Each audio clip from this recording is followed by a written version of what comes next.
یزید رقاشی یو واقع بیانی یو بادشاہ ډیر زیات جابرو ډیر جابر بادشاہ سخت مزاج او سخت دله او یو سړی نیغ په دربار ورغی او چې نیغ په دربار ورغی د هغه تخته ورننوت چې په تخت کېناست د هغه داسې ډېر هیبتناک شکل و سترګې هم ډېرې د هیبت وې لاسونه و شکل و مخ باروب انسان و څه بل شان شکل و بادشاه ورته ویل لکه ته څوک یې چې ته راننوت ته چا لا پرېښودی وی بادشاه سلامت خبرې په اصولو کوه زه هغه څوک یم چې ما څوکیدار نشي منې کولی ما څوکیدار نشي منې کولی زه هغه څوک یم چې یو طاقت ما له مخې له نشي راتلی زه هغه څوک یم چې ما نه څوک پردم نشي کولی زه هغه څوک یم چې بادشاه لم زم غریب لم ورځم زه هغه څوک یم چې زه وغواړم پیغمبر لم ورځم امتي لم ورځم زه هغه څوک یم چې وغواړم د شپې م سړي له ورځم او دروازې م ورځم زه هغه کس یم چې وغواړم نو پلار د بچو نه م جدا کولی شم ښځه م د خاوند نه جدا کولی شم زه هغه کس یم چې بچې پیدا شي چورلټې ته وباسم لرې کم ته او زه هغه انسان یم چې وادو کې نو خاوند د ښځې نه او ښځه د خاوند نه په یو ټک جدا کم او څوک کلچم ماته نشي کولی څوک بدم ماته نشي ویلی څوک خیرم ماته نشي کولی څوک کنزلم ماته نشي کولی څوک مقابلم زما نشي کولی بس بادشاه پره پیدو شو وی لکه چې د مرګ فرشته وی یو زمارونو واقعي داسې نه کوي چې ورګه شپه ده او دا سړی چې راپاسي دروازه به ورته ووهم نو سر به دې څه وباسه نو چې کم ټیم مقرر دی والله ورته په ویښه کې ته وباسه په ویښه کې یې درنه وباسي او چې وایي د شپې ته په خوب کې وباسه نو په خوب کې وباسي باباجي پروت دی بړستن پې پرته ده سر چې بچو پاسه او سا پکې نه وه داسې ده که نه نه او داسې هم نه چې ورګه زنانه ورسره ناستې دي نه پرده کوم چې دا زنانه ته اخوا کم نو سا به ته وباسمه دا پکې نشته او دام پکې نشته چې دا ماشوم بچی خو په ډېرو دواګانو یې غوښتې دي او په ډېرو دارو دلمنو یې غوښتې دي او دا خو 10 کاله پس دا ماشوم بچی وکره شوی دی او دا خو ډېر خوشحاله دی او ډزې به پې کوي او ډېر مخکې نه یې وله سیزنیګان او شیزونه جوړ کړي دي نه نه نه نه نه چې پیدا شو په هغه ساعت یې وله وجنم ولې د الله حکم دی دا رحم هم نشته رحم هم په ما کې نشته ملک الموت کې واده وکړو ډېره موده پسه او د واده ړومبۍ شپې ده رحم نشته داسې م وجنم وایي دا خو د مور پلار یو زوی و او واده وکړه او د واده 4 میاشتې وشو او مړ شو لږ رحم پې پکار و دا رحم هم پکې نشته او چې څومره 4 او 5 په کور کې مړه کي تر ننه پورې ملک الموت ته چا خیره کړې ده چې دی خدای داسې چا کنزل ورته کړي دي نه چا دروازه بند کړه چې ورګه دروازه بندوم او سینتریو دروم کې د بچ کېدی شي ته نه بادشاه پوه شو وی لکه ته خو د مرګ فرشته وي او زه د مرګ فرشته وی څه لرالی وی ټیم دی پوره دی اوهو مهرباني وکړه لږ مهلت راله راکړه یو میاشت مهلت راکړه ډېر حقونه مې پردي په دې غاړه کې پراته وي زه روانې مې کړي دي چې خلکو ته هغه خپل حقونه واپس کم یا ته معافي ته وغواړم اله شابه او ډېر مې خدای خفه کړی دی که نه نو دا پردي حقونه ورکومه خدانه خالي کومه خو لږ صبر راته وکړه وی نشته صبر وی ښه لږ یو ورځ مهلت راکړه چې خدای ته خو سجدې ولګوم الله مې هم ډېر خفه کړی چې خدای خو راضي کړمه وی نشته دا ټیم هم نشته یو ګنټه ټیم خو راکړه چې بچو سره ملاقات خو کوم رخصت خو ترې راوالم لږ ښځې ته خو جاړم بچو ته خو لږ مو جاړم وی دا ټیم هم نشته وی ګوره لږ وخت راکړه وی د یو سا د اخېستو ټیم نه دی د یو سا باس وما كان لنفس ان تموت الا باذن الله كتابا مؤجلا بس خدای یو نیټه ده بس قسم په خدای کاغه کې ډاکټر مالدار غریب بادشاہ امیر فقیر مولا مقتدی سو کم پاگه کی 1 او 2 کولیش یو سا ټیم دی بس خبره ختم هغه سا ټیم چې سه واغشته اخوا پروتو بیم دا شی پکې نشته خامخا مرګ راځي. او ما سوچ کې او ابلش پاسه صدر کې مې سر بندو خوب نه راته ولکه مې سوچ کو الکه مې زمونږه د نیکونو د زمانه چې کم خلکو ما داس یو شمیره زمونږ د باباجي چې کم دوستانو کم بو سره ناستو او مې داسې ذهن ته راغل نو یو مې شمیره نو یو پکې جم دی نو ټول مړو او چې اندازه مې واغشتا نو ټول سونه عمر کې مرو یاره مې دا خو اتیاو سلور نمی شل کاله او سلو کې مر دي دون عمرونو. نو بیا مې د والد صاحب زمانه ته سوچو کو چې داغه کم مرګري او داغه د وخت کم خلکو نو چې پاغي مې نظر واچو نو هغه کې مکسر مړو نو چې بیا مې عمرونو ته وکتل ځکه والد صاحب مې د پلان کې د مار سکول د سبق مرګره د پلان کې مې د لوبو مرګره پلان کې نو هغه د والد صاحب هغه عمر هغه ته مې وکتل نو هغه تقریبا داسې دا او یو دا پینځو یو داسې پینځه کم او یو په عمر کې مړ دي دا تاسو مو کې. نو بیا مې د خپل زمانه ته داسې نظر ور واچو چې دې کې دا خلک سونه عمر کې مړ دي نو چې اندازه مې واغسته نو شپېتو پینځو شپېتو کې دنیا کې داسې جون تیر کله کله مسافر په دنیا کې څه جون دی مسافر خو په لاره سفر کوي یا یو ورځ په یو ځای کې خیمه خخه کړي یا پینځو له خخه کړي یا لس ورځو له خخه کړي او عابر السبیل بلکې داسې جون تیر که چې په لاره تیرېږي مسافر خو بیا په یو سره کې څلور شپې میاشت قیام کوي او په لاره تیرېږي هغه به صرف ځان دمه کې وبیا ځي. او فرمایي نبی کریم صلی اللہ علیہ وسلم وعد نفسک من اصحاب القبور ځان داسې وګڼل که چې قبر کې پروت ما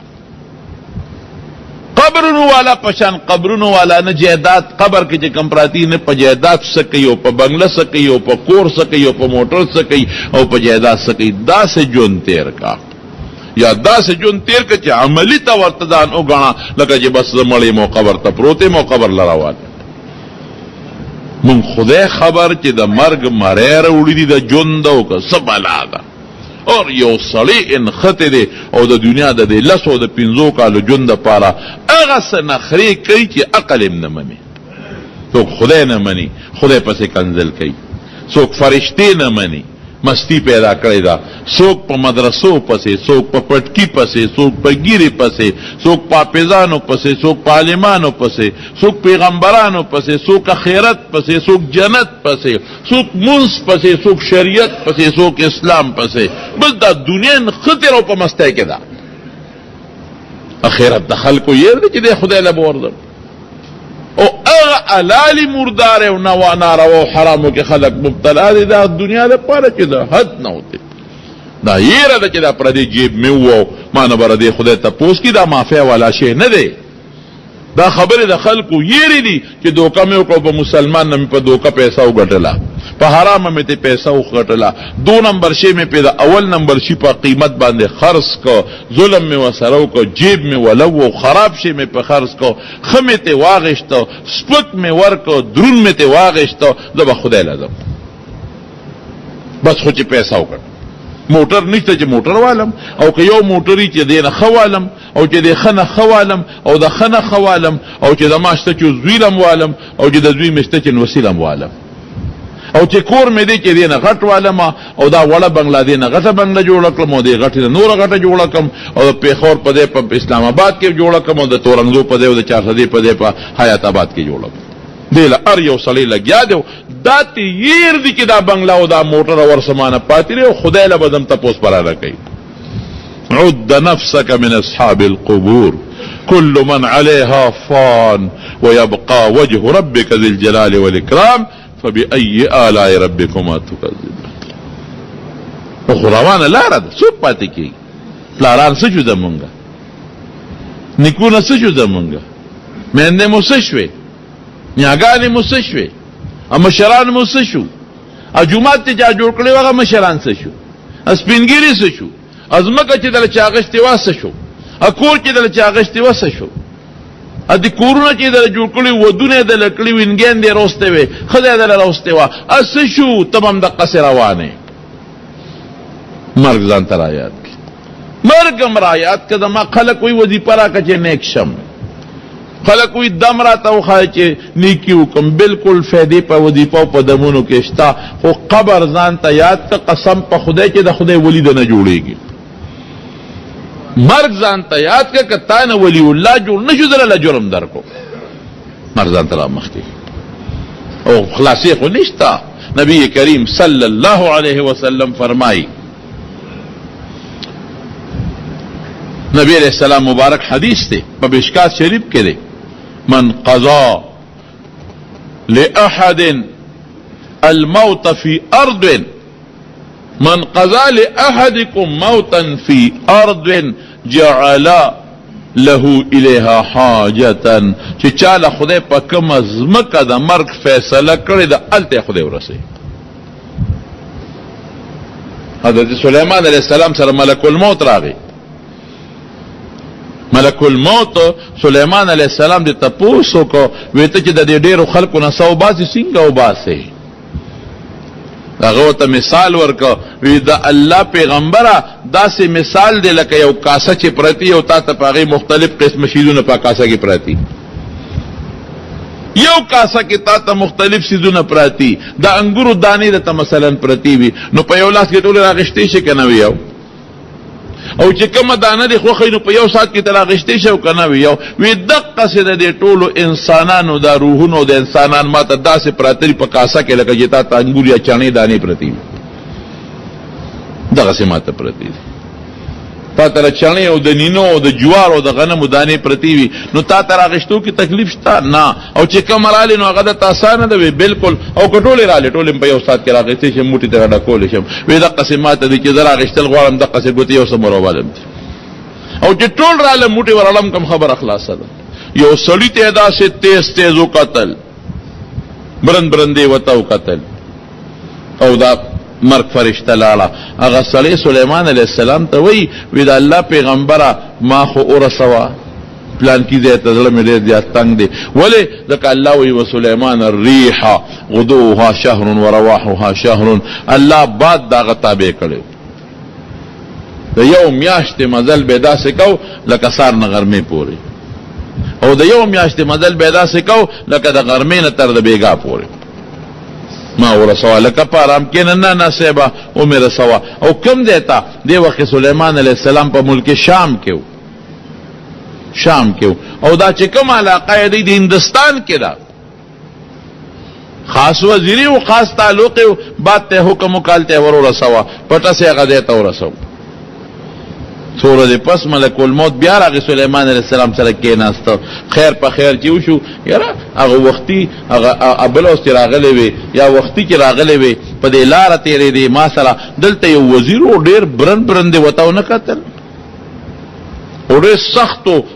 توندې ورته ونه کتل. وی او مې کتل. ولې؟ وی الله ما ته د دقه سړي متعلق وی چې ساتې وباسه، او ما ته هندوستان کې یو کلی یاد کړو چې هلته به ته څه وباسې. ما وی سړی خو دلته ناست دی، اسراله غوسه راله چې دلته ته وباسم، خو د الله د حکم خلاف ورزي راځي، او هلته ته وباسم نو دی خو په دې دومره ساعت کې هلته رسېدی نه شي. او ټیم یې لږ یو منټ دو پاتې و، هغه چې کوم ټیم پاتې و. وی چې ما وی چې راشه الله کوم ځای ښولی دی هلته ور ورسه. وی چې هلته لاړم هلته راته نخ چغ ناست و، ساه مې ترې واخېسته، الله له مې ورسو. او د ملک الموت ډیوټیم دقه ده چې دی صرف څه وباسي، او الله ورته ښودلي چې دنې په اسانه وباسه او دنې په ګرانه وباسه. حضرت ابراهیم علیه السلام د ملک الموت نه تپوس وکړو، وی چې نیک سړي له په کوم شکل الله ځای هغه ځان هم راته وښایه، او چې بد له په کوم شکل الله ځای هغه هم ځان وښایه. وی طاقت نشي لرلی. وی نه ما ته به ځان ښی. وی ښه مخه خوا واړوه، چې ویړو نو ورته ځان وښو. وی داسې نیک سړي له راځم. وی اوس مخ واړوه، مخ یې واړو. وی اوس راته وګوره چې وی کتل، وی داسې بد له راځم. نو سلیمان علیه السلام په ځمکه پرېوت، بې هوشه شو. همدغه ملک الموت ورته ناست خپې وله مږي چې هوش کې راغی، نو چا یې تپوس وکړو وی څه مسله وه؟ وی چې هغه نیک سړي له راځي په هغه شکل یې راته ځان وښو. وی بل شان شکل یې ډېر ښکلی، ډېر ښایسته، ډېر مزېدار سترګې، مزېدار مخ او خندرویه. بس وی لنډه ده که یو انسان نیک سړی وي او هغه له خدای جنت ور نکي که نه جنت، او صرف د مرګ دا فرشته په دې ښکلي شکل وویني نو دا موله ډېره ده، دا خوشحالي م ډېره ده، دومره خوند یې وکړ، دومره پې خوشحاله شوم. او بدعمله انسان له او کافر انسان له چې خدای دوزخ ورکوي، نو که دوزخ په دی د مرګ دا فرشته په دې سخت شکل وویني که نه، وی دا غم موله ډېر دی. وی قسم په خدای تک تور وجود او دا ستکې شنې سترګې وې او دا چینګې غاښونه او داړې وې او د دې خولې او د پوزې نه د اور لمبې راوچتې دی. مرګ آسان شی نه دی ورونو. ګورئ خدای دې زمونږ ستاسو مرګ آسان کړي او الله دې په مرګ وخت کې ګورئ د جون پته نه لګي ډېر حالت بل خوا روان دی. الله دې د جون اخیری ساعت دا سوال کوي چې خدای د جون اخیری ساعت کې زمونږ په جبا کلمه شهادت راولي او دا سوال کوي وای خدای کم ارواز باندې چې زمرما او په کم وخت زت مرم او تا مال مقرر کړي نو خدایا اگر وزما اگر وزو ګرځي چې ته پکې زمانه خوشاله اسنه چې دقه د ما د مرګ پر استمانه خپه خدایا د مرګ روز خدایا ما اگر وزو ګرځي چې ته پکې رانه خوشاله. مردونه خطرناک شی دی او خامخا راتلو والا دی. نو ځکه نبی علیہ السلام فرمایي عد نفسک من اصحاب القبور،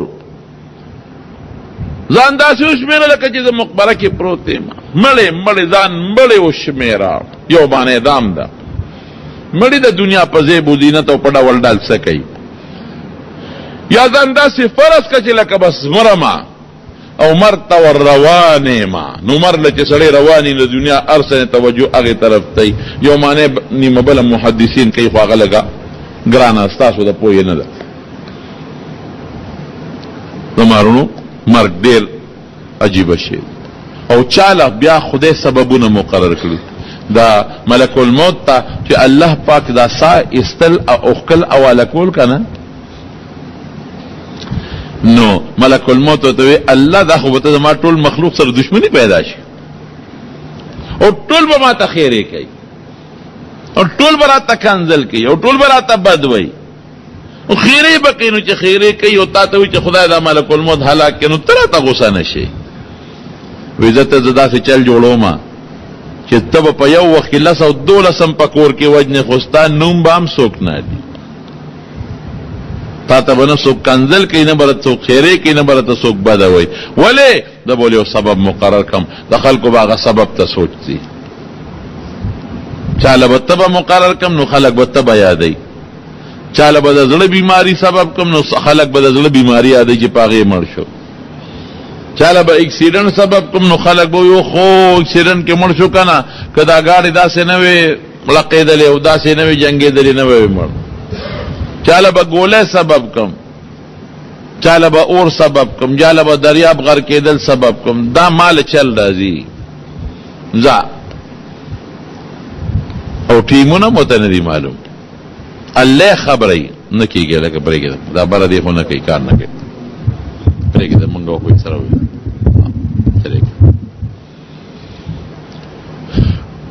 یو ځل ته نبی علیہ السلام د ملک الموت نه تپوس وکړو وی ته چې د دې ډېرو خلکو نه په یو وخت کې څه وباسې څنګه وباسې ناشنا خبره ده. نو هر پیغمبر دې تپوس کړی وی ما له خدای لښکر فرشتې را کړي دي چا پسې یو لېږم او چا پسې بل او چا پسې بل یو نظام دی که نه. او په خپل هم الله پاک دومره طاقت را کړی دی په خپله چې که زه په اووم اسمان کې کینم په اووم کې او دا خپلې 2 ګوتې د ټول جاندار مخلوق ته ور مخامخ کم نو په دې 2 ټکو د ټولو نه په 1 سکند کې سار اخ کېږم. پته ولګېده چې په یو کاسه کې راته دانې پرتې دي که نه. وی بیا خو به تا ته پته چې پلان کې به کله مري.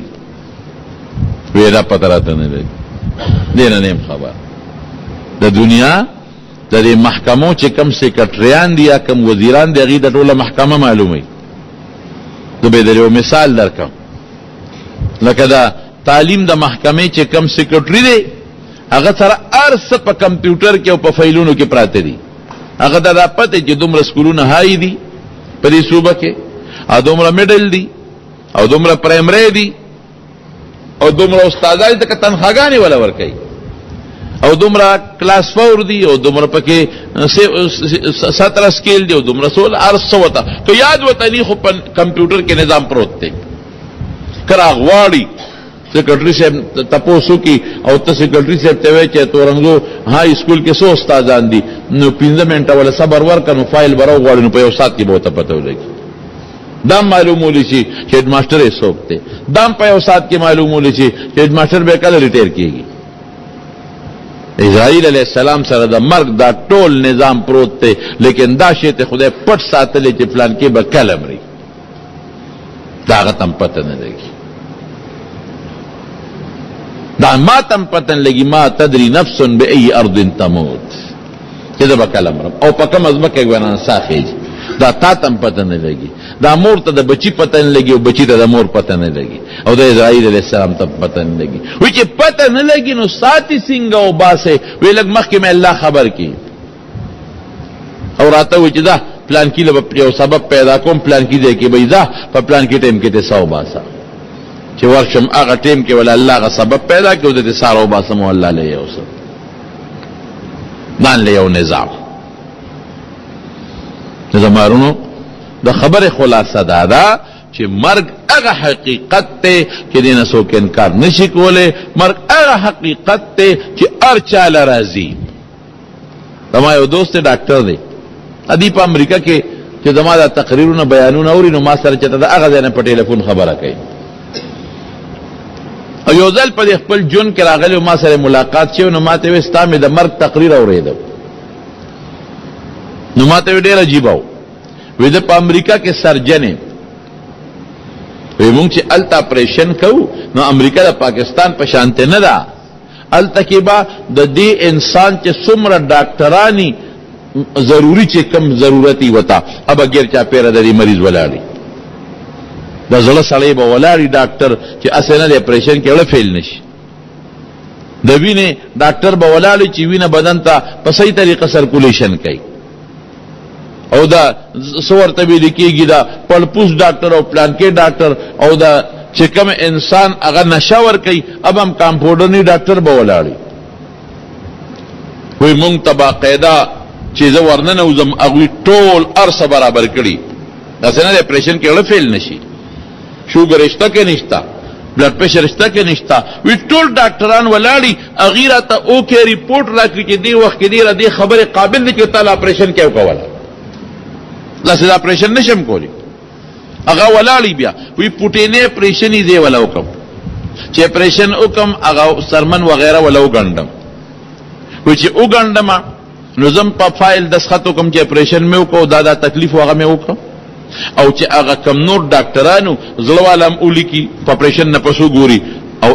دلته خو چې نشته وباسي نو ورته بودین دلته چغي وي الته کې روغ رمټه دا اپریشن تیټر نه وباسي نشته الته لاړه شي چې دې ټیک شنو بیا وباسي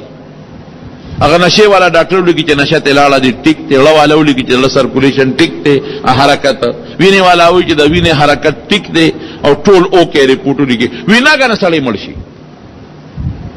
هم هغه اپریشن ته ټر کې راته سړی راو ګرځيږي مونږ اکسیجن نو منډه او ترله خو سړی مرشي بیا هغه ډاکټران خو انګريزان دي هغه تحقیق کوي ریسرچ کوي په سمړ شو اصله والا وی چې حرکت خوټي کو د بیماری نه و د لاټه کم نه دی راغلی هغه ریسرچ کوي تحقیق کوي هغه ویني والا وی چې وینه خوټي روانه و هغه بل نشي والا وی چې نشه هوته لا هغه څه تکلیف هم نو ار یو ډاکټر په دې سوچ کوي چې سړی خوټي کو مونږ خو ریپورت ورکړه ولی مړ شو وی زه صادر په وګه کما وی خندلا سه کړی وی زه صادر په وګه کم شدا سه کار دی چې تاسو به وقوفان یې تاسو نه پويږئ دا زمون د طاقت نه پاسه یو بل ذات ته داغه طاقت شته هغه ذات دا فیصله کړی دا چې دې په دې ټیمري دې کې عقل او زمون ډاکټري کار نه ورکړي پرام کې نه بس او هغه ذات دا موي چې تاسو په دا منس کې ته سوخ کې شو هغه ذات دا مونږ ته خي چلو به ټیکو ساته وباسو هغه ذات دا مونږ ته چې پټینه اپریشن دی او تاسو د ګیر چا پیراتو یو اکسیجن او ټول ماشینان د سره دي او د دغه د حرکت ماشین هم د سره دي او بیا هم چې زه وجنم نو تاسو مننه نشئ ملکو یو بوډه او یو زوی مل شو ډیر زیات اور پسې خپاوا په ډاکټرانو طبيبانو مولیانو شیخانو ګرځیدا ساده خزه ودا خزه دا بوډاګان ویم بیا لګي ساده یاره داسې بس څوک پیدا شي چې زما د ازوی واپس را جمع دی کی مې پلان کیږي کې یو کس شتا غسر یو نسخه شتا هغه په سلال او ډېرې وتاو جړل چې زما یو بچو ا بچې مې مړ شوی دی او تر ته چا خولې کس دم دارو درمل سم د سرینو ته مې ربانیو که زما د بچی را جمع دی کا هغه ته بوډۍ ما سره خو نسخه شته او بدی هغه بدله دم کم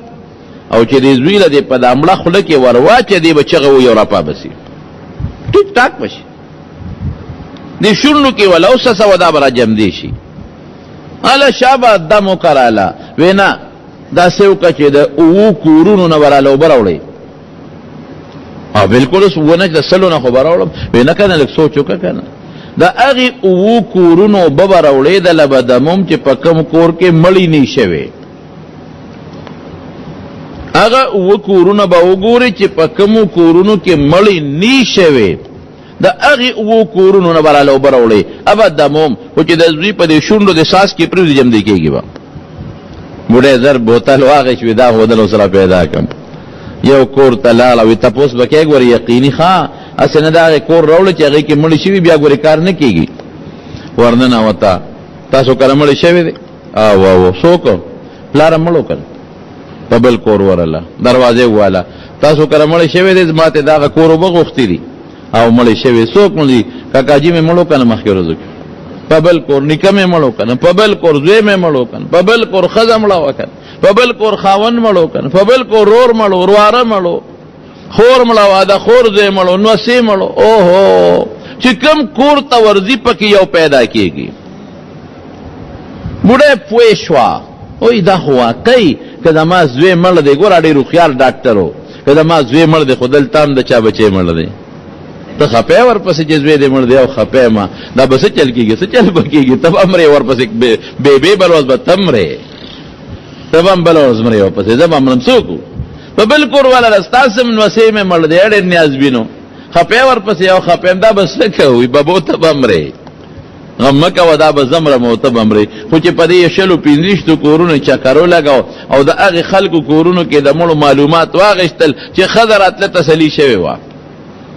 ډاکټر طبیب لراله وی څه چل دی که اوبه دې راوړې وې نه ولې یو کور مې همداسې ونه موند چې هغې کې دې مړې نه شوې نو بېبې که ستا بچې مړ شو نو څه چلو شو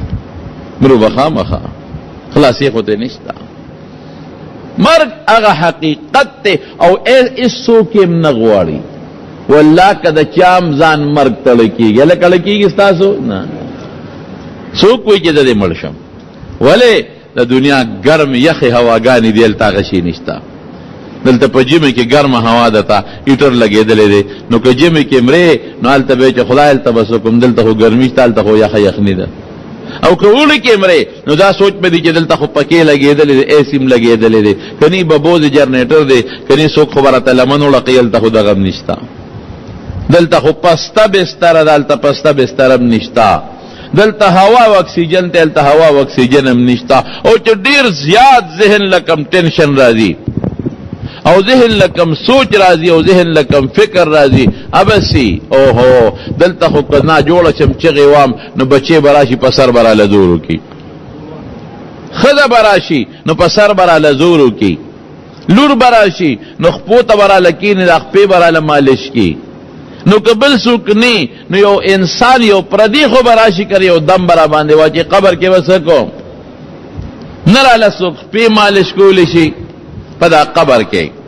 ماله هېڅوک خپې نه شي مالش کولی په قبر کې نه راله څوک په سر لاس راښکې شي په دا قبر کې نه راله څوک په خېټه لاس راښکې شي نه را باندې څوک دم اچولی شي دلته خو به چغې وام څوک خو به راله راورسېږي دوی له پکاري کې دلته خو چې چغه وام نو دوی په زړه کې راځي چې دلته به چغه وام مور به مې سر ته کښېنې که بنده ډېر هم نه جوړوي خو یو ځل چغه وایي چې مورې دې سره هم ګورې نیم بنده جوړېږي هلته خو زه مور ته هم چغه نشم والی زه به څه کوم او بل سوچ یې په زړه کې څه راځي بل سوچ دا چې دلته کې خو رڼا ده او قبر کې به څه کوم تور تیاره او چې دا صابرانه څنګه وځي. یوازې یو غم نه دی که نه چې د مور نه به جدا شي، پلان نه او درونو نه به جدا شي. یو غم نه دی چې د پستې بسترې نه به خاورو لکو شي. یو غم خو نه دی چې د رڼا نه به تیارې له لاړ شي. یو غم خو نه دی چې د خوشحالۍ نه به غم له لاړ شي. یوازې به شي، هر څه به د نه پاتې شي. اکسیجن ختم،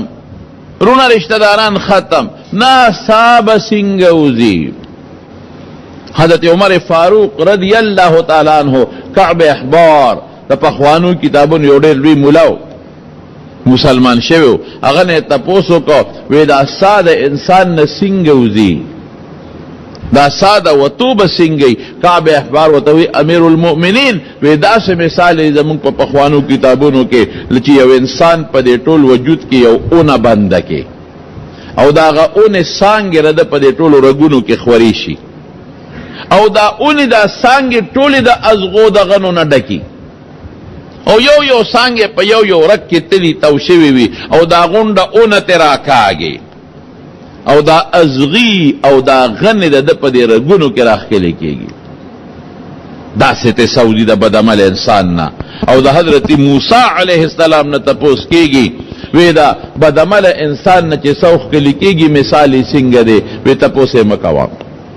نه ال راته ووایه چې څنګه ته سوځي. وی داسې مثال دی لکه د څاروي نه چې په جمدونې څرمن وباسئ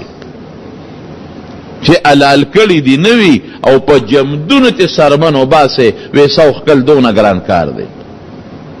بني اسرائیلو کې یو پیغمبر ته چوي چې مونږ ته د سا د یو مړي را جم دی کا. بني اسرائیلو به هر قسمه تپوسونه کول او د پیغمبرانو نه به هر قسمه سوال کو. وی یو مړی راته را جم دی کا، مونږ به د آخرت تپوس وکړو، د قبر به تې وکړو، د ځنکدن به تې وکړو چې نه صبرېدل. نو عیسی علیه السلام یو مړي له آواز ورکړه وی قم باذن الله. مړی را جم دی شو. چې څنګه را جم دی شو نو دا نیم سر او نیمه ګیرې سپینو او نیم سر او نیمه ګیرې تک تورو. وی دا ولې؟ وی ده چې کله مړ کېدم ویښته مې ټول تورو خو چې دا اوس اواز وشو قم باذن الله نو ما ګنې قیامت راغی. نو د قیامت د غمه مې دا نیم ویښته تک سپین شو. وی مرګ راته ووایه چې مرګ څنګه وشو؟ وی دومره زره کاله مې شوي دي چې زه مړ شوی ما. او قسم د الله په ذات چې اوس هم زما په خوله کې د سا د وتو د ځنکدن تریخوالی پروت دی. مهرباني وکړه د الله رسوله اوس چې مرم چې دوباره ځنکدن را باندې را نشي. ګورې ډېر ګران کار دی. نو مرګ داسې حقیقت دی، داسې نه ده چې ګنې سترګې به پټې کې او خر خربو کې اوده به شي. دا وړه خبره نه ده. د سا به په کومه طریقه وځي الله او دا سا به کم خوازي؟ دا به جنت ته ځي او که دا به دوزخ ته ځي؟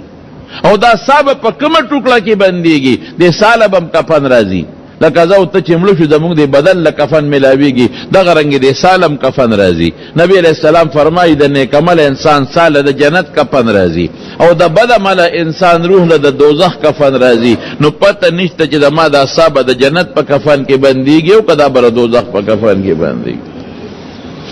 زه به کم خوازم رونو ډېر سخت شی دی مرګ. زما قسم په خدای د ټولو نه لویه مرحله د سا د وتو ده ډېر سخت دی. دا به څه کوو دې مرګ سره؟ هېڅ څوک یې نه غواړي.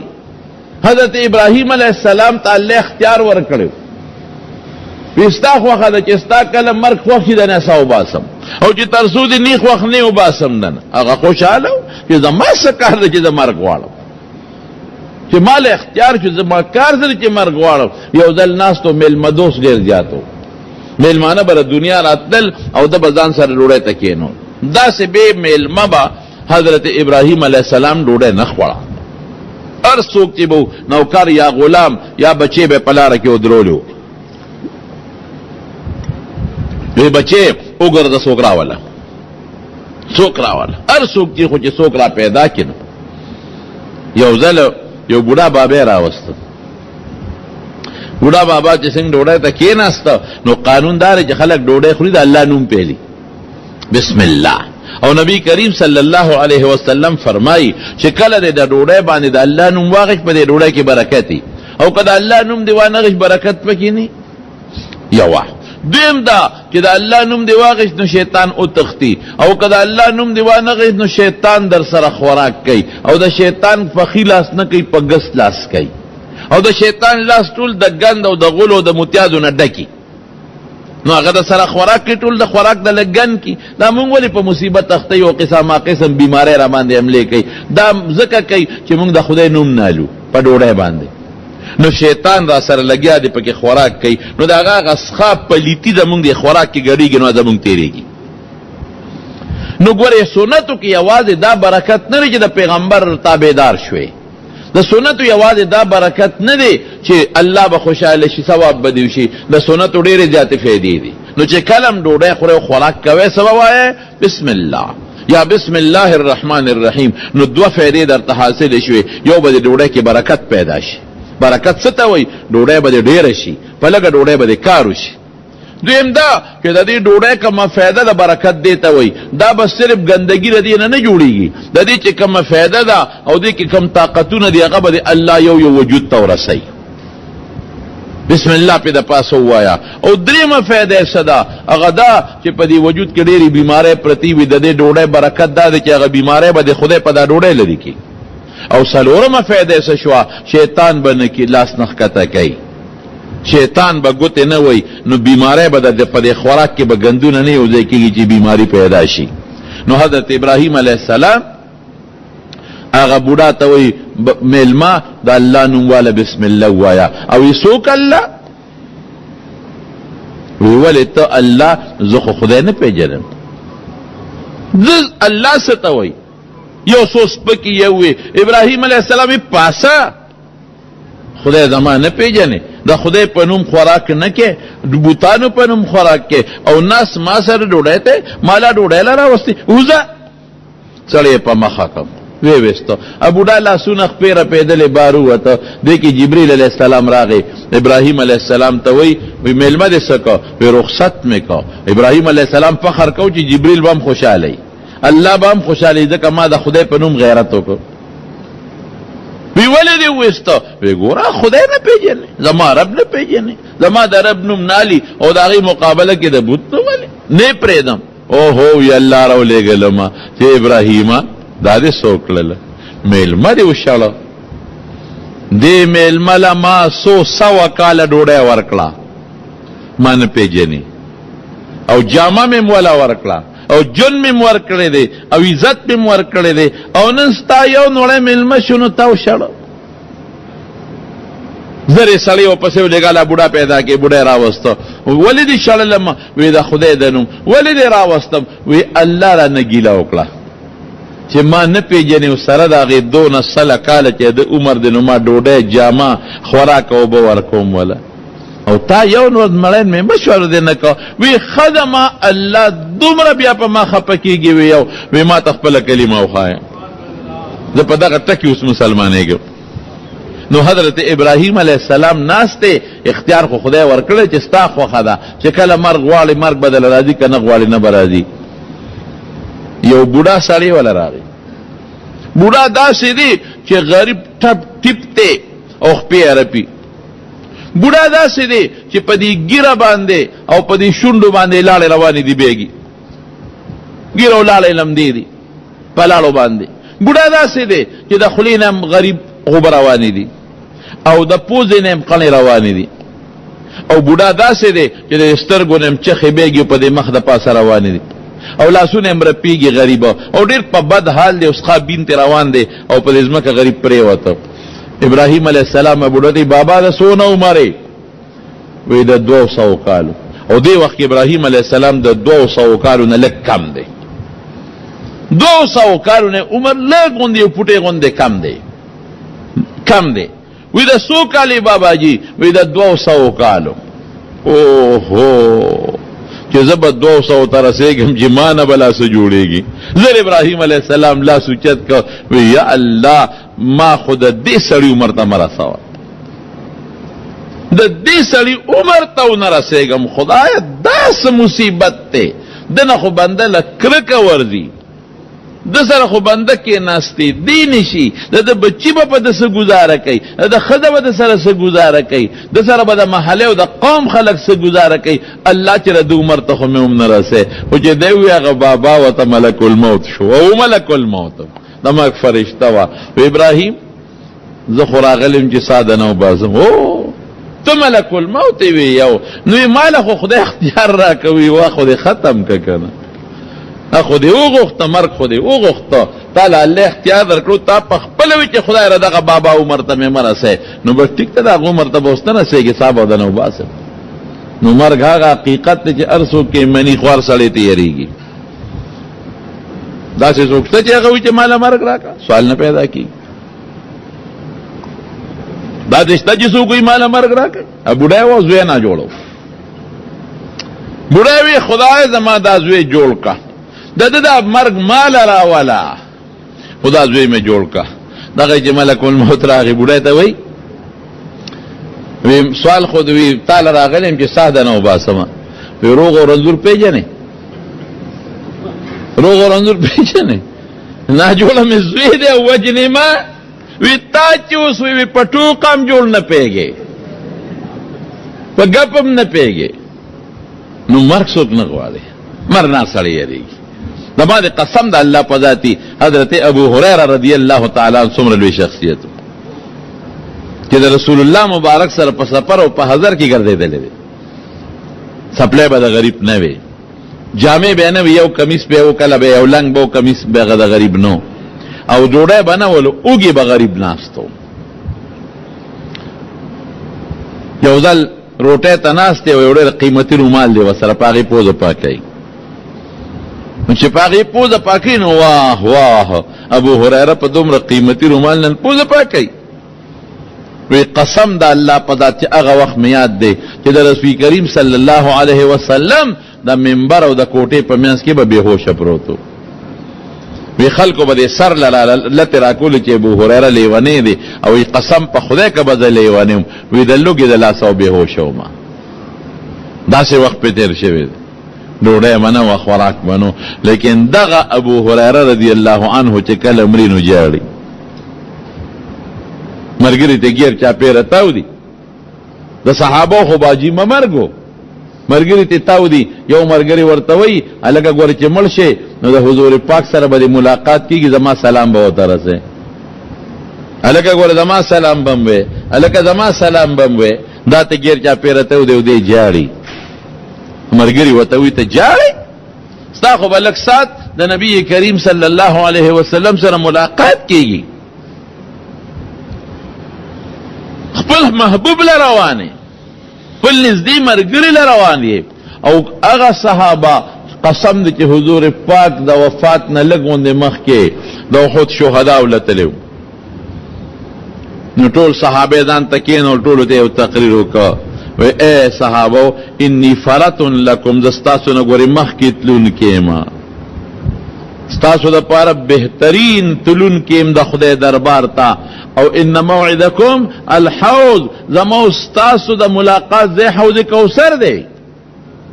هلته به زما ستاسو ملاقات به کېږي لیکن هغه ابو هریره رضی الله عنه ته جاړي او صحابه ورته تو راته ناستي لږ ساعت پس به د حضور پاک سره ملاقات کېږي زما سلام او دی جاړي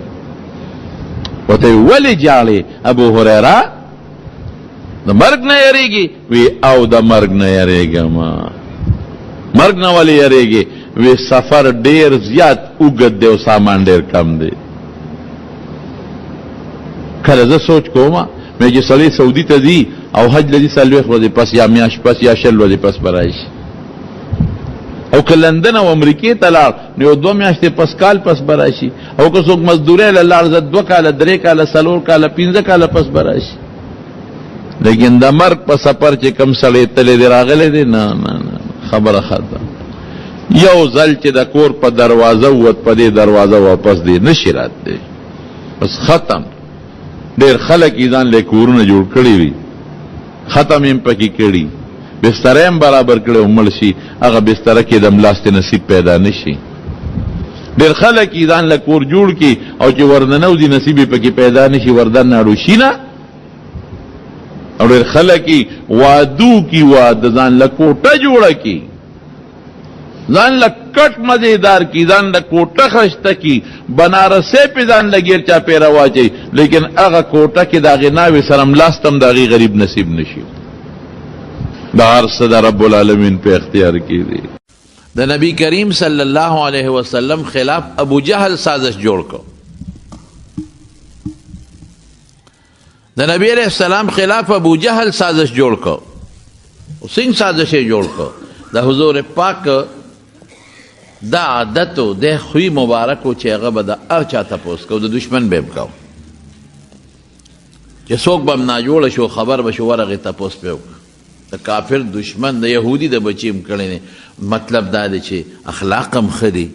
د زړه کې به لږ مینه پیدا شي، بغض به ختم شي که خدای چې ته مسلمان کې. ابو جهل یو سازش جوړ که چې دې خدار چا تپوس ته دې راشه ځان به ناجوړه کم، لار کې به یو کیو کنو دې به پکې وغورځېږي. نو په یو خاص انداز ټکنې کې یو کوي وکنو چې ویښ کې جوړ کړی و، د پاسه یې تنګ کړی و، او په هغې دا سانګې مانګې او لختې مختې د پاسه اچولې وې، خاورې پې د پاسه اچولې وې. چېره دې کې به دې پرېوځي نو دې نه خو راوتې شي نه، ځکه چې څوک یې راوباسي خو په غاړه به ودرېږي، رسی به ښکته کړي، غاړه به غورځېږي، غاړه به غورځېږي. تر دې حده پورې که د روښکو څوک کوشش کوي نو دی به دومره خاورو کې غیب شي چې د راوتو انتظام به ونه شي. چاته به ورشه نبی علیہ السلام تعالی وایي چې ابو جهل نه جوړه دی. عمرو ابن هشام رسول الله مبارک ته یو انسان راغی، سازش ته ګوره اوس صاحب ابو جهل نه جوړې تپوس یې نه کوه وبکو که ور روان شو نیغ. هغه ته پته نه وه سمه لاره د خاوره پرته ده، لاندې سانګې دي او ډکې دي او کوې دي. خو چې ورنږدې شو جبریل علیه السلام راغی او حضور پاک ته ووی الله رسوله واپس شه، سازش یې درته جوړ کړی دی، مخکې کوې دی.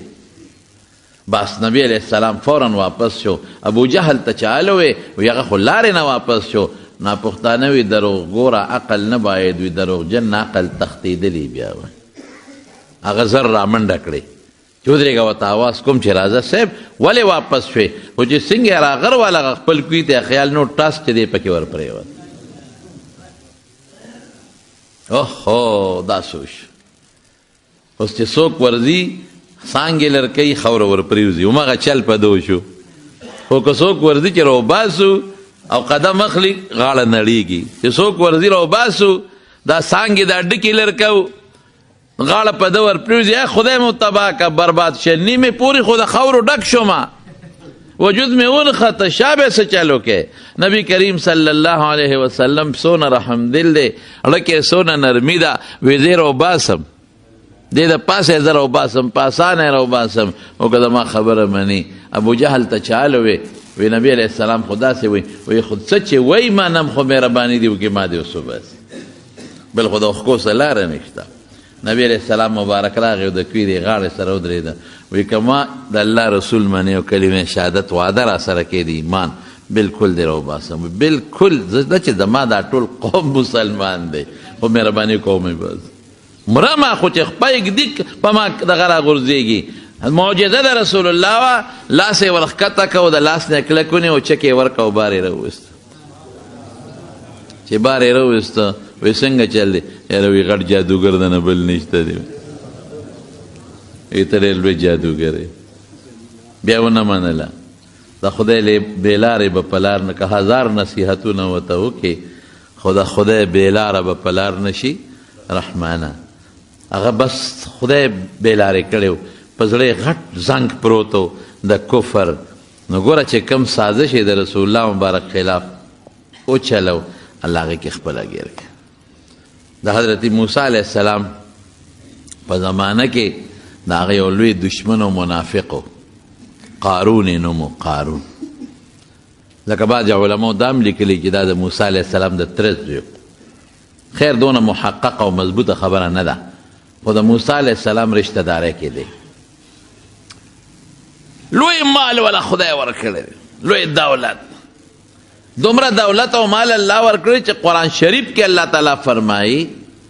چې خزانې یې دومره ډېرې وې، المارۍ خزانې چې د هغې کنجانې به یو لویې ډلې ګرځولې. ته خپله سوچ کوه چې دونه ډېرې کنجانې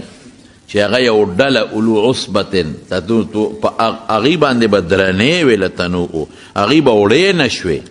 چې کنجانې دونه ډېرې جرندې به سونه، او چې جرندې دونه ډېرې المارۍ به سونه، او چې المارۍ دونه ډېرې نو مال او دولت به پکې سونه. دونه مال او دولت یو محل عظیم الشان محل.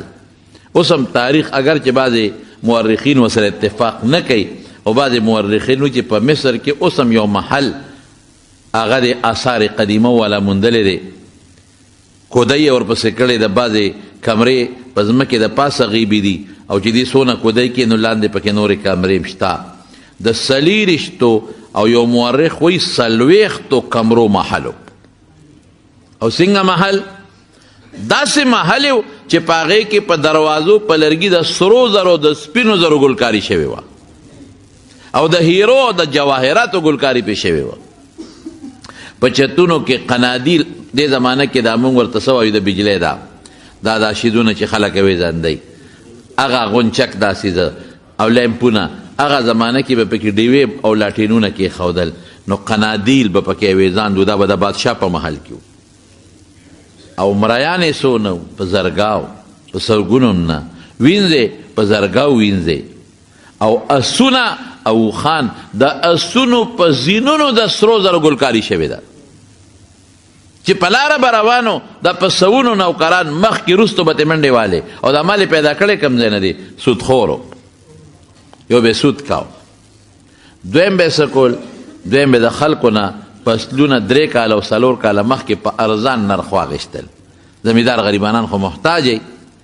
د 3 او د 4 کالو دا به پیشکي پیسه ورسره وه د خلکو نه په معمولي پیسو واخیستل، او چې بیا به کله پستونه هغوی سنبال کړل او پاخه به شو، نو په ګرانو پیسو به یې خرڅول،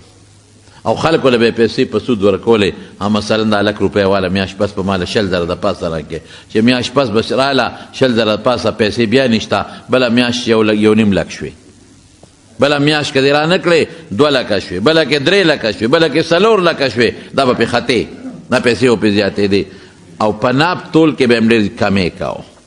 دې سره ډېر زیات مالدار شو، دولتمند شو. حضرت موسی علیه او منځ به یې کاو، منافقو دړنه یې موسی علیه السلام نو منلې.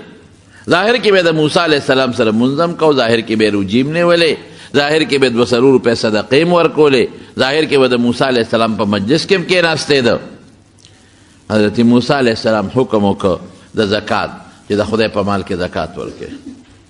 دته چې پته ولګېدله چې موسی علیه السلام خو زکات ویله، ده خو بلا دولت و زکات خو یې لکونه په کروڑونه پیسې کېدلې. وی موسی علیه السلام زکات حکم وکړ، وی د ایمان هم لږ و چې لا اوس راپسې زکاتونه مقرر کړه، ایمان هم راوړی دی، بس مسلمانان یو دا ډېره ده که نه. ورې اوس هم بعضې خلک دا خبرې کوي، دا منځونه کوو به دا ډېره ده که نه؟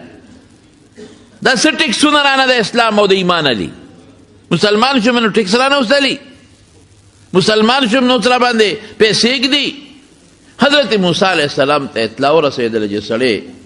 ګډې وړې وایي په ډېره نرمۍ، حالانکې موسی علیه السلام جلالي مزاج والا و، سخت طبیعت و. ورغې ورته کېناسته، په ډېره نرمۍ باندې پوه کړه، قارونه مال دله خدای ډېر زیات درکړی، ډېر زیات مالدار یې، هر څه سره شته، او مهرباني وکړه ما ته الله حکم کړی ده، ما خپله خبره نه ده، د خدای په مال کې زکات ورکړه. او زه ځان لږ ورې نه غواړم قارونه، که ته وایې چې دا ځان له غواړي، ځان له نه غواړم، زه خپلو رشته دارانو له نه غواړم، زه د خدای د مخلوق له غواړم. مه کوه، دا مال دنه پاتې دی، یک تنها الله ته روان دی. نه به د ځان سره پیسه یوسې، نه به یو غلام یوسې،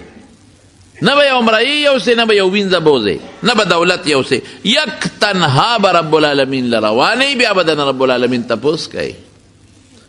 نبی کریم صلی الله علیه وسلم فرمایي چاله چې الله مال ورکو، د په دې مال کې د خدای حق ورنه کړ، د قیامت پر ورځ به د دې مال نه خدای پاک یو اجدها جوړه کړي، یو لوی اجدها شجاع، هغه به د په دې غاړه کې ور واچوي، او دا شونډې به وله خوري دا وښکو باندې به وله چکونه لګوي ټکونه به ورکوي انا مالک انا کنزک زما رڼې یم زه ستا هغه مال یم مال زه ستا هغه خزانه یم دا چکونه به لګوي غاړه کې به پروت او نبی کریم صلی الله علیه وسلم فرمایي والذین یکنزون الذهب والفضة ثم لا ينفقونها في سبيل الله فبشرهم بعذاب أليم اغا خلق چې سره و سپین جمع کوي دا الله لار کې نه ورکوي د دردناک عذاب زیری ولا ورکه خبره که چې خطرناک او دردناک عذاب دی یوم یحمى علیها فی نار جهنم فتقوى بها جباههم وجنوبهم وظهورهم هذا ما کنزتم لانفسکم فذوقوا ما کنتم تکنزون دا مال به د دوزخ په اور ولا تخته کی تخته او گرم تخته برالی په شا به داغ ورکوي په مخه به داغ ورکوي په تندي به داغ ورکوي اوسکه دا ستا هغه مالو چې دنیا کې دې زه پرېښی یم او دا مال دی اغوښتی دنیا کې دی خیرت ته دی نه کتل او دنیا ته دی کتل اوسکه دا عذاب مونږ خو دې مال ته ډېر خوشحالېږو مونږ خو یو مالی مالی زما مال زما مال زما مال رسول الله مبارک یو ځل وفرمایل وی څوک به هغه کسي چې خپل مال نه د وارث مال ډېر خوښي دا به څوک صحابه د الله رسوله داسې هېڅوک هم نشته د هر چا خپل خوښ دی د وارث یې نه دی خوښ د وارث مال څه کوم زما د تره د زوی مال دی زما وارث دی زما رور دی زما وارث دی زما خپل مال زما خوښ دی د هغه په نسبت چې په سړي راشي به خپل خوښي وی داسې هېڅوک نشته د هر چا خپل مال د وارث د مال نه زیات خوښ دی وی ښه خپل هم خوښ دی وی خپل دی هغه دی ما قدم ته چې خیرت له دی ولېږه او چې کوم خزانه کې پروت دی دا ستا مال نه دی دا یې د وارث مال دی اوس دې کوم خوښ دی وایه مونږ خپل نه دی خوښ زما خپل هغه دی چې خیرات مې کوه خیرت ته لاړ زما دی اماله قبر کې پکارېږي زما دی د قیامت پر ورځ ماله سورې راکوي د هغه نور نه زما دی هغه ما د پیغمبر مبارک حوض کوثر لرسی زما دی اما جنت ته رسی او چې زه مړ شم او زما نه وروسته کم پاتې شو دا زما نه دا زما وارث دی نو ما خو خپل خوښ نه که ما خو د وارث مال خوښ که او په یو موقع نبی کریم صلی الله علیه وسلم وفرمایل یتبع المیت ثلاثة دوه څیزونه مړي پسې مقبرې ته روان مالو یو رده مال دی مال ورپسې روان دی مال یې څه شی دی مال یې کټ دی مال یې پوزکې دی هغه زمانه کې غلام دی وینځه ده دا ورسره دی یو مال ورپسې روان دی دویم ورسره څه دي مقبرې ته قریبه رشته دار ورسره دی چې کومه د رشته دار تره دی بچی دی دا ورسره دی او دریم څه شی دی عمله عمل ورسره دی دا درې څیزونه ورسره روان دی مال روان دی رشته دار دوستان دا روان دی عمل روان دی دوه ته واپس راشي یو ورسره پاتې شي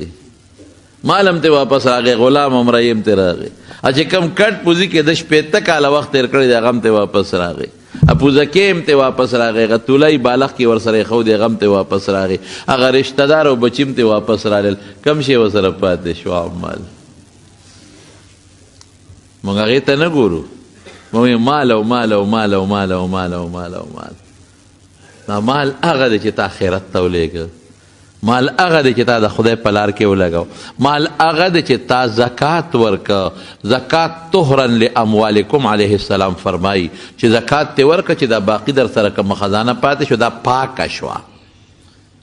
دا هغه مثال دی لکه صفا پاک وي نه چې تو بس کې او چې زکات ته نی ورکړې او د مال سره پروت دی دا داسې ده لکه په کوي کې چې مردار سپی پروت دی او ته بس کې دا مال دی پاک نه دا نجس دی پلیت دی تا ته پلیتی نه ښکاري فرشتو ته ښکاري تی په بین نه پوهېږې فرشتې ستا د دې مال نه چې کومه بدبویي دي د ډیران غوندې هغې ته پته ده چې دا بدبویه مال دی او دغه بدبویه مال چې ته خورې زکات نه ورکې مال نجس دی بدبویه دی دغه ټیپر خورې او که دا کباب خورې او که دا سرې کړې غوښې خورې نو دا د مردارې چکوي کې پروتي اقه شی دی نو تا ته خو به بوی پته نه لګي چې ته خورې فرشتو له تې کرکه ورځي نیکبخته څه ګند خورې الله وایي دا ته څه ګندونه خورې دې وجې نه خو مونږ دې مال تباه کړی یو دې مال زموږ دننه وجود برباد کړی، زموږ روح یې برباد کړی دی. نه مو مونځ ته شوق کېږي، نه مو تلاوت ته شوق کېږي، نه مو نیکۍ ته شوق کېږي. ولې؟ ځکه دا پلیت او بدبوی او ګنده څیزونه مونږ خورو. مال نه چې زکات ته ورکو، لکه چې مرداره یې د کوی نه وویستو، کوی دې وزنځو او کوی صفا او پاک شو، خوره دغه پاک مال اوسه. دا به ستا وجود له فایده ورکوي. مونځ ته به دې شوقي، تلاوت ته به دې شوقي، دین ته به دې شوقي او شریعت ته به دې شوقي. نو قارون منافق و. د موسی علیه السلام دوی ښه زکات ورکم. قارونه ځان له نه غواړمه مه کوه، ګورې مه کوه. خدای ډېر لوی مال درکړی دی او مهرباني وکړه د خدای په مال کې زکات ورکه. بس قارون پوه شو چې دا اوس څه په جنجال وړېدم، دا خو لکونه روپۍ زما زکات کېږي. او چې کله بار به راووت او د قارون د مال دولت ته به خلکو کتل، نو خلکو به مسویلي کول. او دومره مال، او دومره مال، لیت ما اوتیا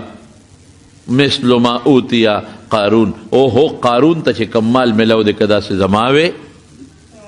خلقو به تمنا کولا. دې وجه نه رسول الله مبارک الله قرآن شریف کې فرمایي لا تمدن الی ما متعنا به ازواجا منهم زهرة الحیات الدنیا.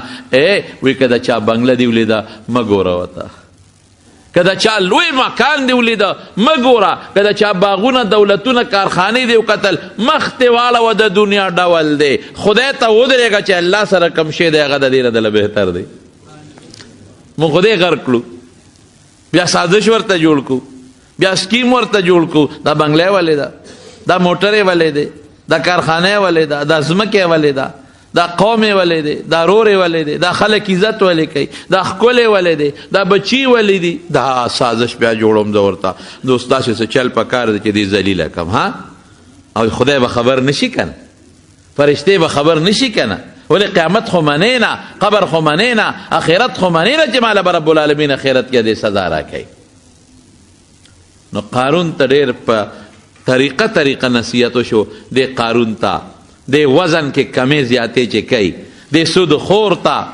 او دې قارون ته چې دا په ناجایزه طریقې په خلکو ظلمونه کړي، پیسې جمع کړي دي او لویه خزانه کړې ده. نو قارون وی چې د دې موسی نه اوس دا خو جنجال جوړ دی راته. بس ته کنه ایمان اسلام راوړی دی کنه، ټیکسونه ولې لګې. اوس د موسی علیه السلام خلاف سازش جوړ کړ. څنګه سازش جوړ کړ؟ پیسه خو ډېره د یو جینۍ وه په بني اسرائیلو کې ښایسته وه، ښکلې وه، هغه یې راوسته. وایي داسې کار کومه ته په ډک مجلس کې پاسې او وایې به چې د موسی علیه السلام ما سره ناجایزه تعلقات دي، پیسې چې څومره غواړې زه در کوم. نو په پیسه خو خلک هر څه کوي، دولت دپاره او پیسو دپاره. جینۍ پوه کړه او پیسې دولت یې ورکو. او دا قارون راغی موسی علیه السلام ته کېناسته. وی یاره دا بني اسرائیل لږ یو پوټې ګډوډ شوي دي، زه یو ښایسته مجلس جوړومه، په دې خپل محل کې جوړو اعلی مجلس، ډوډۍ کومه او دا ټول بني اسرائیل راغواړم. او ته به دوی ته لږ نصیحت ورته وکړه. مونځ نه کوي، خلک دینداري نه کوي، خلک باغیان دي. موسی علیه السلام خوشحاله شو چې که خیر په سړي باندې اثر شو. دا خو ډېره ښه خبره ده، جوړ کړه مجلس. د محل په یو لوی ګراوند کې یو لوی مجلس جوړ کړه. بني اسرائیل ټول راغوښتل. موسی علیه السلام هم خوشحاله دی چې که خیر قارون سم شو. خلک راغواړي زه ورته نصیحت کوم. ښځې رالل، ماشومان سړي رالل، لوی اجتماع او جلسه جوړه ده. موسی علیه السلام ته کرسی منبر هر څه چې و کېښودلی شو او موسی علیه السلام د دې خلکو ته بیان کوه او چې څومره ګناهونه دي د دې ټولو ذکر وکړه. خلک په ګناهونو سر دی چې خلک سم شي. موسی علیه السلام لګیا دی، خوشحاله دی. قارون تړنه دعاګانې خیږي، ښه کار وکړه، مونځ کوئ، روجې نیسئ، نیکی کوئ، زکاتونه ورکوئ، دا ګناه به نه کوئ، دا به نه کوئ. ګورې که چا زنا بدعملي وکړه سزا یې مرګ دی، مرګ سزا مرګ دی. او آخرت کې به هم خدای لوی سزا ورکوي. یو سړی لمسولې وپاڅېده، وی دا الله پیغمبره موسی که دا ګناهونه ستا نه صادر شو، بالفرض انسان دی، تا له څه سزا وي؟ که ما نه صادر شو زما هم دقه سزا ده. په سزا کې د انسان د پیغمبر او د غیر پیغمبر فرق نشته، زما هم دغه سزا ده. خو چې دی ووایي جینۍ ته اشاره وکړه، هغه پاڅېده. بری مجلس میں لوی ډک مجلس کې جینۍ پاڅېده او موسی خلکو ته یو څه وایي کې بل څه. ته د خدای پیغمبر یې، ته خو خلکو ته وایي ګناهونه مه کوه او زناکارۍ مه کوه، او ستا ما سره رابط نه دي، ما سره تعلقات د زنا نه دي. خدای پاکه چې دی ووایي د موسی علیه السلام پښتانه وایي هغه زه درته پښتنو خبره کوم هلک وایي خپو نه مې ځمکه وتښتېده بیا په پیغمبر چې الزام ولګي دا خو تبعي ده پیغمبر خو داعي دی خلکو د نیکۍ دعوت ورکوي چې د تاسو سره د نیکۍ دعوت در کوم او په ما کې یو ګناه راله او تا ته پته ولګي چې دی دا ګناه کوي رښتیا ووایه د ما دا خبره پته لګي بیا چرې هم نه لګي نو ستا جیل ته یو څه وکړې بل څه دا خو ته به هسې مونږ ته ګډې وډې وې که دا شی صحیح وي نو تا به بیا مونږ ته په خپله به دې په عمل کوو نو خپله دې په عمل نشته مونږ ته وې خو چې دا خبره جینۍ وکړله او بس خلکو هم ټپار شروع شو منافقین خو وو لاسونه پړقېدل شروع شو مردباد او زندباد چغې جوړې شوې واقعي دا څه شو ته خو تا ته خو مونږ پیغمبر وایو ته خو مونږ ته نیکي ښې او دا چلونه شروع کړل جینۍ سره روابط او ناجیز تعلقات ته شروع کړل بس موسی علیه السلام کې خو جلال دی موسی علیه السلام هغه جینۍ ته وایي ای جینۍ ودرېږه تا سره زما روابط شته وي او تعلقات شته ډېرې زمانې نه ولې خبرې پټې بس موسی علیه السلام جینۍ ته آواز وکړو وایي ستا دې په هغه ذات قسمي چې کم ذات ستا خالق دی تاله دا ښکلی شکل درکړی دی او کم ذات تاله دا ښایسته ښکلی وجود درکړی دی او کم ذات به تا فنا کوي وجني به دی او آخرت ته بدلېږي په هغه ذات ته ستا قسم یې رښتیا خبره کوه وایه که ما کې هم وایه ګډې وډې مه وایه رښتیا خبره وکړه خو چې د الله نوم د جینۍ واورېد په رپېدو شوه لاسونه په رپېدو شو رنګ یې زیړ شو رپ رپې پې ولګې وی نه ده خدای نوم مې راته واخیست دا رب به درنه تپوس کې رښتیا خبرې کوه وی رښتیا ووایم وی قارون پیسې راکړي دي وعده یې کړی دونه پیسې به دله درکړو هغه لمسولې بني اسرائیلو واورئ قارون پیسې راکړي دي ما ته یې په دې موسی الزام ولګاوه دا بدنامه دی به بدنامول غواړي نو زما د خولې نه ووتل معافي غواړم ته د خدای پیغمبر یې پیغمبر د ګناه نه پاکي پیغمبر نه خدای واړه او غټ دواړه ګناهونو نه بچ ساتي الله محفوظ ساتي پیغمبر هر پیغمبر خدای محفوظ ساتلی نبی کریم صلی الله علیه وسلم یو ځل فرمایل یو ځل زه هلک وم رکوټ یم په مکه کې وادو په هغې کې ډول سرنا وه په دې ودونو کې د شپې دا دمان ممان ګنډېږي او دا سندرې مندرې پکې د اجلاګانو ډمې مې وایي ما سره ملګري وو هغې وې واده له نه د شپې زم کشر وم مړه مې وتو شو راکوټې ومه لاړو چې لاړو یو میدان کې د دنیا خلک جمع دی موږ هم په دیره کې په ځمکه کېناستو وی اوس به هغه لوبه شروع کېږي هغه ډول سرنا به شروع کېږي او هغه ډمه به راځي یا جړار څه چې دی ګډېږي به وی کېناستو وی چې کېناستو خلک کېناستل زم کېناستمه وی دې کې ماله خدای خوب راوسته اوده شومه اډمه دا ورس چې دی او ډول او سونه حالانکې هغه ډنګه ډونګه څومره چغې وي خلک خوب دغه وخت کې چاله کم ځای ورځي شته خوب د خلکو نه تختی هغه لګیا دا ډمې ارس وکړل شپه تېره شوه زه دیمه وایي چې مجلس ختم شو زما هغه ملګري زوړه قوم هلکه پاسه که نه راویښې کړم وایي چې راویښې کړم چې شی به کله شروع کېږي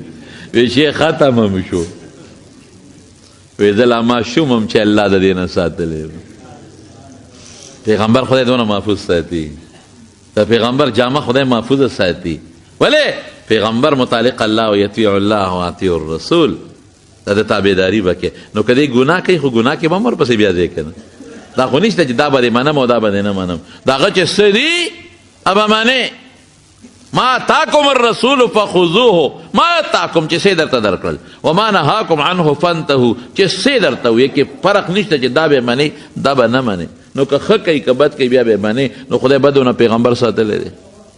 بس جینۍ پاسېده وایي دا ټول قارون ما لمسول یم پیسې را کړي دي پیسو وعده را سره کړې ده بس موسی په سترګو مې دی نه مخکې چې تا تنې لیدې په بدو خو سوال نه پیدا کېږي بس خلک هم چې چا چغې والې وې خلک هم ستومانه شو قارون ظالمه دا دونه ظلم قارون ظالمه دومره ظلم حضرت موسی علیه السلام الله ته لاس اوچت که مظلوم به بیا چا ته لاس پورته کوي بل خو نشته موږ څه دي نوره موږ سره کلاشینکوف نشته نه پې پوهېږو موږ سره ټوپک نشته نه پې پوهېږو موږ سره خو نوکران نشته نه ساتلی شو موږ به بیا چاته ته غریب یې ته مسکین او په تا یو ظالم ظلم کوي نو ته به چاته فریاد به کوې ان یمسسک الله بدر فلا کاشف له الا هو ایمان میں بیا دا دی چې تکلیف درته ورسېږي دا تکلیف ختمونکی الله دی څوک الله دی بل څوک نه دی